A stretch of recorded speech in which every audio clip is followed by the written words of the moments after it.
हरे कृष्णा। आज हम लोग चर्चा करने जा रहे हैं भगवद गीता और समय व्यवस्थापन। भगवद गीता एक बहुत ही व्यावहारिक ग्रंथ है जिसमें इहलौकिक और इसके साथ साथ पारलौकिक दोनों विषयों की चर्चा की गई है। आजकल ये जो विषय है समय व्यवस्थापन, टाइम मैनेजमेंट, इसका बहुत ही बोलबाला है।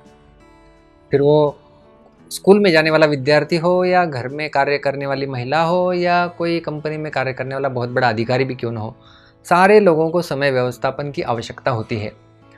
तो भगवद गीता में भी समय व्यवस्थापन के बारे में कुछ जगह पर बताया गया है, जिसका यदि हम लोग थोड़ा सा अवलोकन करें, थोड़ा सा पालन करें तो हमें भी समय व्यवस्थापन करने में हमारे जीवन में मदद हो सकती है। सर्वप्रथम हम लोग देखेंगे कि भगवान श्री कृष्ण ने गीता सुनाने के लिए अर्जुन का ही क्यों चयन किया। भगवान कृष्ण गीता किसी को भी सुना सकते थे, बहुत बड़े बड़े लोग वहां पर उस समय उपस्थित थे, लेकिन खास करके कलयुग के हम जैसे लोग कुछ बहाना न दे सके, इसलिए भगवान श्री कृष्ण ने अर्जुन का चयन किया। उसमें से सर्वसाधारण बहाना यह होता है लोगों का कि भगवद गीता जो है वो सन्यासी लोगों के लिए है। अर्जुन सन्यासी नहीं था, अर्जुन गृहस्थ थे, उनके बहुत सारे बाल बच्चे भी थे। दूसरा बहाना लोग देते हैं कि भगवद गीता जो है वो विरक्तों के लिए है, या मेरा जब समय, मैं जब बूढ़ा बन जाऊंगा तब मैं भगवद गीता का पालन करूंगा। लेकिन अर्जुन बूढ़े नहीं थे जब उन्होंने भगवद गीता सुनी। और तीसरा जो हमारे समय से रिलेटेड मुद्दा है, लोग कहते हैं कि मेरे पास गीता पढ़ने के लिए बिल्कुल समय नहीं है, या अभी मेरा समय नहीं है भगवद गीता पढ़ने का। तो जब हम फ्लैशबैक करते हैं 5000 वर्ष पूर्व, अर्जुन ऐसी द्विधा मनस्थिति में है कि मैंने युद्ध करना चाहिए कि नहीं करना चाहिए, या युद्ध से मैं भाग जाना चाहिए।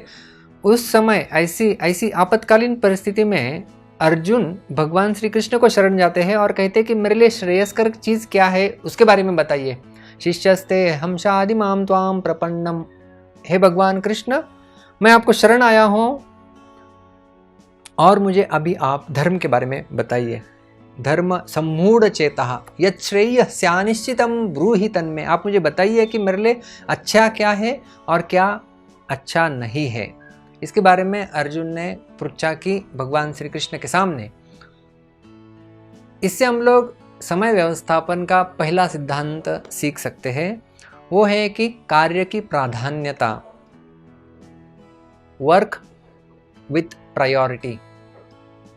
यदि मैं एक चित्रकार हूँ और मुझे कुछ चित्र निकालना है और मैं चित्र निकाल रहा हूँ, पेंसिल का जो उसका नोक है वो नोक यदि ब्लंट हो जाता है, ठीक से पेंटिंग नहीं कर पा रहा हूँ मैं, कोई यदि आके मुझे कहे कि ये लीजिए आप शार्पनर लीजिए और उसको पेंसिल को आप शार्प कीजिए, और यदि मैं उसे कहूँ कि मेरे पास समय नहीं है, बाद में आ जाना, तो मेरा जो चित्र है वो ठीक से नहीं हो पाएगा, क्योंकि जो नोक है पेंसिल का वो अभी लगभग टूटने को आया हुआ है।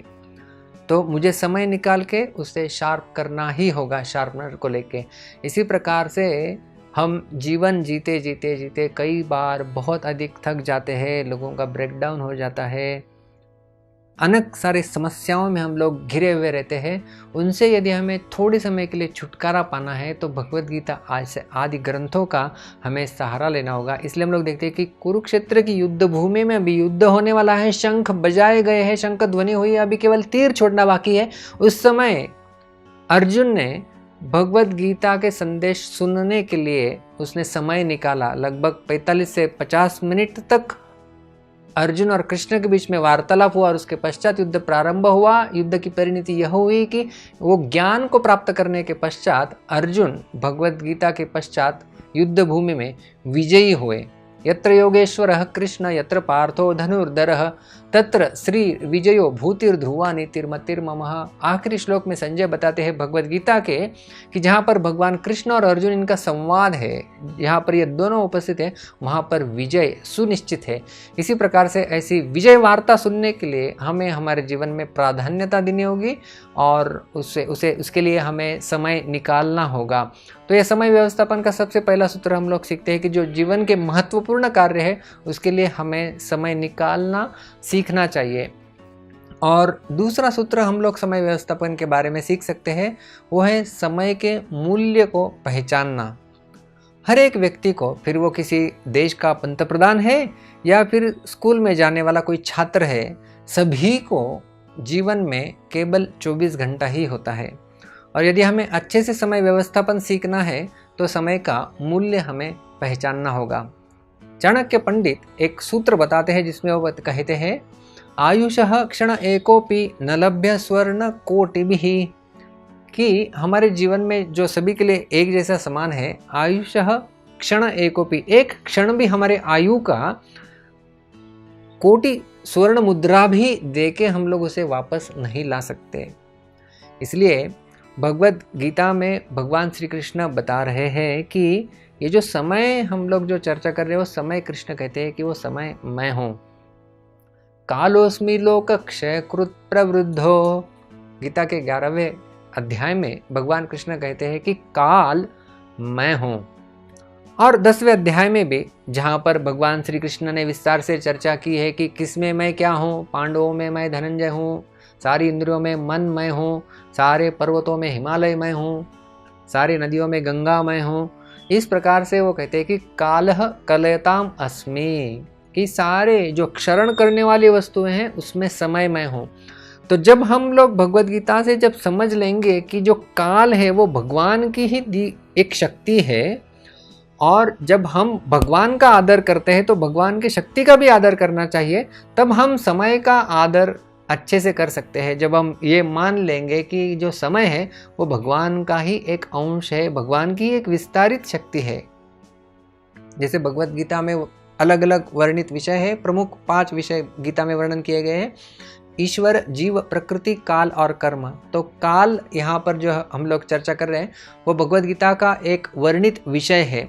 तो जब हम इस काल को एक भगवान का ही स्वरूप समझ लेंगे, उनकी ही शक्ति मानेंगे और उसका आदर करेंगे, तब जब हमें बच्चों को जब सिखाना होता है कि बी पंक्चुअल, हर समय का पालन करो, समय पे ठीक से पहुँचो, वो सब हो सकता है जब हम केवल एक सूत्र को समझ ले कि ये जो समय है वो भगवान की शक्ति है और ये भगवान के द्वारा दी गई हमें एक भेंट है और उसका अच्छे से हमें प्रयोग करना है, तब जाके हम लोग हमारे जीवन में सफलता प्राप्त कर सकते हैं। तो 2 सूत्र प्रमुख रूप से समय व्यवस्थापन में हमने देखे।